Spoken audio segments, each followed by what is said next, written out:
सखी हो घरवा में रही हो चाहे बनावा में। सखी हो घरवा में रही हो चाहे बनावा में। अपना शिव गुरु के बसा लो अपन मानवा में। सखी हो घरवा में रही हो चाहे बनावा में। अपना शिव गुरु के बसा लो अपन मानवा।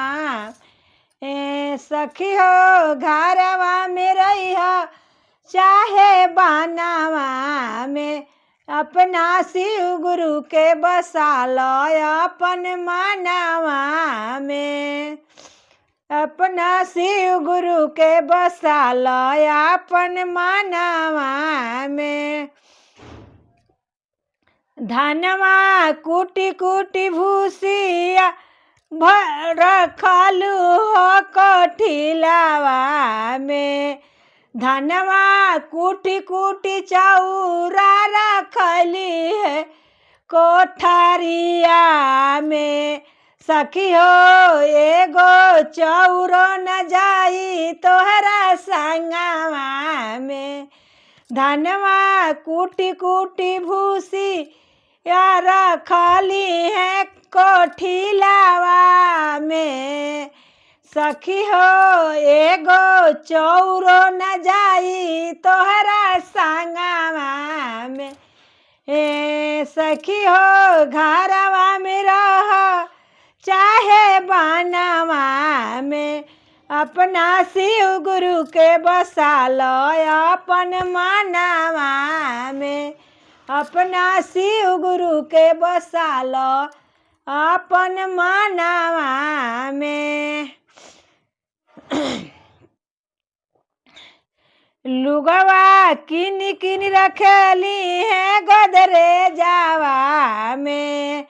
साड़िया किन किन रखली है गोदरेजवा में। सखी हो एगो पीसियो न जाई तोहरा संगवा में। सखी हो तोहरा एगो पीसियो न जाई तोहरा संगवा में। सखी हो घरवा में रह चाहे बनवा में। अपना शिव गुरु के बसा लो अपन मानवा में। अपना शिव गुरु के बसा लो अपन मानवा में। पैसवा जोड़ी जोड़ी रखली है बैंकवा में। सखी हो पैसा जोड़ी जोड़ी रखली है बैंकवा में। सखी हो एगो रुपियो न जाई तोहरा संगवा। अपना शिव गुरु के बसा लो अपन मानवा में। सखी हो एगो सिकवो न जाई तोहरा संगवा में। अपना शिव गुरु के बसा लो अपन मानवा में। सखी हो घरवा में रह चाहे बनावा में। सखी हो घरवा में रह चाहे बनावा में। अपना शिव गुरु के बसा लो अपन मानवा में। हर हर महादेव।